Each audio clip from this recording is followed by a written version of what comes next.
அனைவருக்கும் வணக்கம். நான் உங்கள் மோசஸ் உலகில் ஜோதிட வாஸ்து கன்சல்ட் சென்னையிலிருந்து. என் உயிரான ஈசனை முன்னிறுத்தி அவனார்களாலே அவன் தான் வணங்கி இந்த புரட்டாசி மாத பலன்கள் அதை தான் இன்றைக்கி பார்க்க போகிறோம்.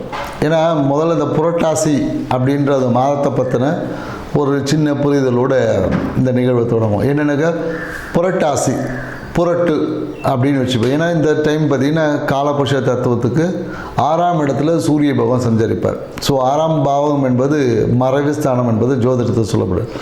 ஸோ அப்போது எப்பெல்லாம் இந்த சூரியன் மறைவு ஸ்தானங்களில் இருக்கிறாரோ இல்லை சூரியன் நீசமாகக்கூடிய நேரங்களில் இந்த நேரத்தில் எப்போதும் பார்த்திங்கன்னா நம்மளுடைய ஆத்ம கழிவுகள், ஏன்னா பித்திருக்காரகன சூரியன்றதுனால இந்த பித்திருக்களுக்கான விஷயங்களை நம்ம நிறைய செய்வோம். பித்திருக்களுக்கு தோஷம் நீப்பது, பித்திருக்களுக்கு தர்ப்பணம் கொடுப்பது. அதனால தான் இந்த மாதத்தில் பார்த்திங்கன்னா புரட்டாசி மாதம் மகாலயம் அப்படின்னு சொல்லிட்டு அந்த தேய்பிரையில் மகாலயத்துக்கு பித்திருக்களுக்காக நிறைய பூஜை முறைகள் செய்வோம். பித்திருக்களுடைய தோஷங்களை நம்மக்கிட்டேருந்து நீக்கிறோம். அந்த அழுக்குகளை நீக்கி புனிதப்படுத்தும் போது நம்மளுடைய 5ஆம் பாவம் வலுப்பெறும். அப்போ நம்மளுடைய 5ஆம் பாவம் யாருக்கெல்லாம் வலுவாக இருக்கோ அவங்க வாழ்வில் எண்ணிய எண்ணங்கள் எல்லாம் நிறைவேறும். மனதில் நினைத்த ஆசைகள் நிறைவேறும். எல்லாமே புத்திர பாக்கியம் கிடைக்கும். மனம் என்பது மிகுந்த ஆளுமை நிறைந்ததும் வளர்ச்சி பாதையை நோக்கி இருக்கும். அப்படி இல்லைன்னு வச்சுக்கோங்க, மனம் கெடும்போது 5ஆம் பாவம் என்று கெட்டால் எடுத்ததில் எல்லாமே தோல்வி, சறுக்கல்கள், இந்த மாதிரியான நிறைய நிகழ்வுகள் எல்லாமே நடக்கும். ஸோ அதனால தான் எப்போல்லாம் சூரிய பகவான் மறைவு ஸ்தானத்தில் இருக்கும் போதும் இல்லை நீசம் அடையும் போதும், ஏன்னா ஆடி மாதத்தில் பார்த்திங்கன்னா நிறைய பித்திருக்களுக்கு ஆடி அமாவாசை பண்ணியிருப்பாங்க. ஏன்னா அந்த இடமே பார்த்திங்கன்னா அமாவாசை மாதமாக சொல்லுவாங்க. ஸோ அதே போல் 6ஆம் இடத்துல வரும்போது அதே தான். ஸோ அதே மாதிரி பார்த்திங்கன்னா ஐப்பசி மாதத்தில் பார்த்திங்கன்னா சூரிய நீசம் அடையும் போது நம்ம யம தெய்வம் ஏற்றுவோம். ஸோ இந்த மாதிரியான நிறைய நிகழ்வுகள் எல்லாமே இது பண்ணி நம்மளுடைய ஆத்மத்தில் இருக்கக்கூடிய பித்திருக்களுடைய தன்மைகளை சீராக்கி வளமாக்கி செழிப்பாகும் போது நம்ம பூர்வ புண்ணியம் ஸ்தானம் வலுப்பெறும். அதன் மூலியமாக நம்ம வாழ்க்கையில் நடக்க வேண்டிய நாள். அதனால தான் இந்த மாதமே புரட்டாசி மாதம். புரட்டுனாவே திருப்பி போடுது, நம்ம வாழ்க்கையை திருப்பி மாற்றி அமைக்கக்கூடிய ஒரு காலகட்டம் தான் சொல்லுவோம். அதனால தான் இந்த நேரத்தில் எப்போதும் பார்த்திங்கன்னா இந்த நேரத்தில் பெரும்பாலும் பார்த்திங்கன்னா புரட்டாசி மாதத்தில் பார்த்திங்கன்னா பெருமாள் வழிபாடு தான் சிறப்பாக இருக்கும். ஏன்னா பெருமாளே பார்த்திங்கன்னா ஒரு துளசி இலைக்கு துலாபாரத்தில் அவரே நிற்பார்.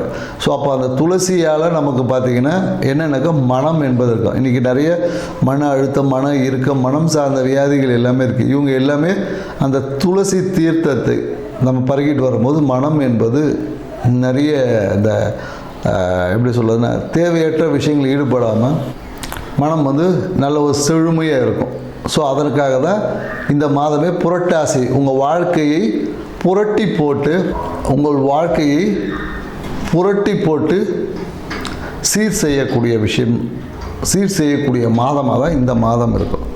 ஸோ அதனால் இந்த மாதத்தில் ஒவ்வொரு ராசிக்கும் என்ன மாதிரி நற்பலன் கிடைக்கும், எந்த விஷயத்தில் சரி பண்ணிக்கணும், ஸோ எந்தெந்த இடத்துல பாதிப்புகள் வரும், அதை எவ்வாறு சரி செய்வது அப்படின்ற டீட்டெயில் விஷயத்தை தான் நம்ம ஒவ்வொரு ராசிக்காக பார்க்க போகிறோம். விருச்சிக ராசி பார்த்தீங்கன்னு வச்சுங்களேன், மனதுக்குள்ள எப்போதும் ஒரு படபடப்பு, பயம், இனம் புரியாத பயம், தான் செய்த செயல்கள்லேயே சரியாக செஞ்சோமா, சரியாக செய்ய முடியுமா, சரியாக செஞ்சுருப்போமா, இப்படின்னு பல தடுமாற்றங்கள். குறிப்பாக இது பெண்களுக்கு அதிகமாக இருக்கும். விருச்சிக ராசிக்கார பெண்களுக்கு இது அதிகமாக பார்க்க முடியும். நிறைய குற்ற உணர்வு இருக்கும் இவங்களுக்கு. ஸோ இதனாலேயே இவங்களுக்கு நிறைய பிரச்சனைகள் வரும். ஸோ இப்படி உள்ள விருச்சிக ராசி அன்பர்களுக்கு இந்த புரட்டாசி மாதம் என்ன மாதிரியான நற்பலன்களை கொடுக்க போகுதுன்றதை நம்ம பார்க்க போகிறோம்.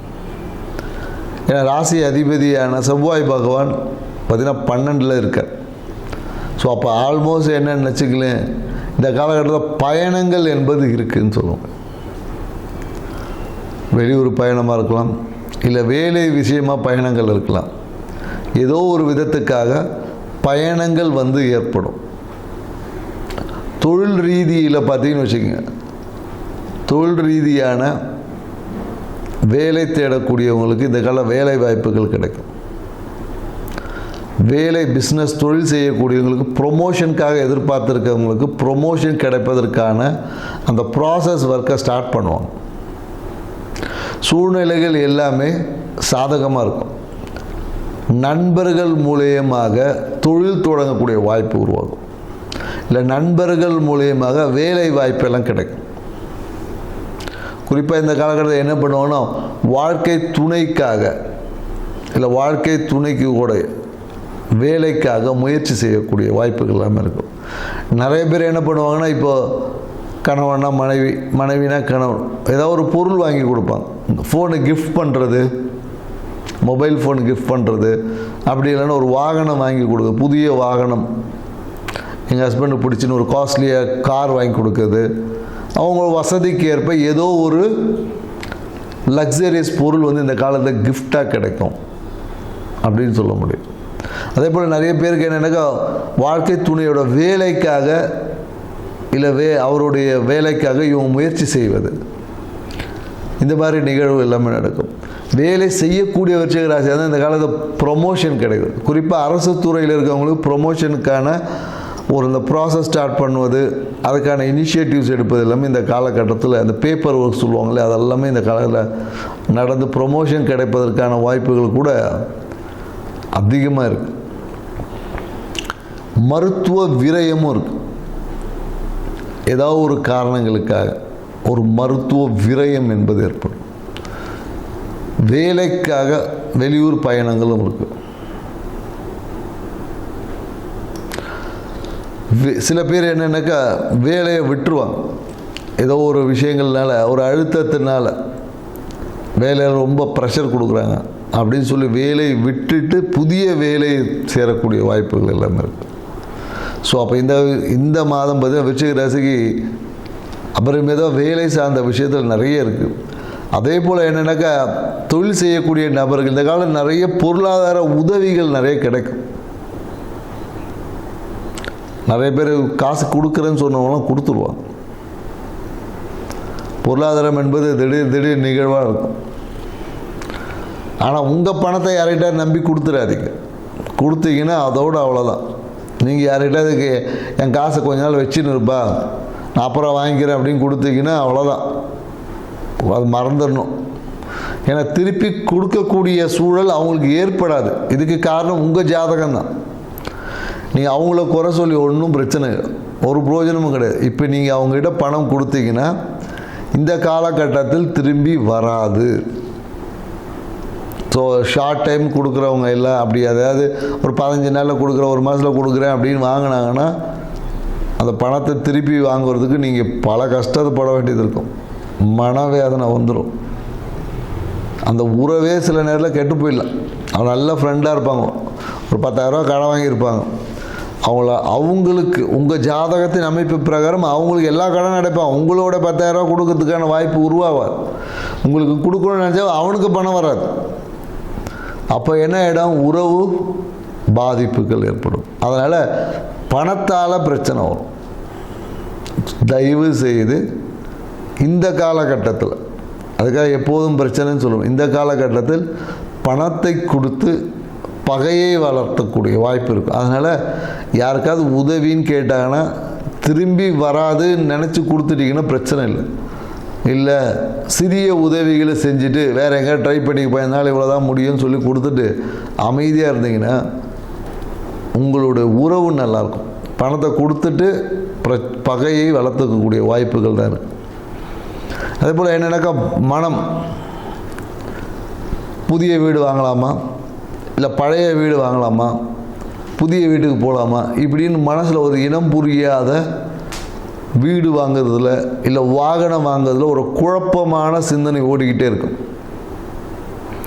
நிறைய பேர் இப்போ இந்த காலத்தில் என்ன செகண்ட் ஹேண்ட் வெஹிக்கிள் வாங்குறதுக்கான வாய்ப்புகள் இருக்குது.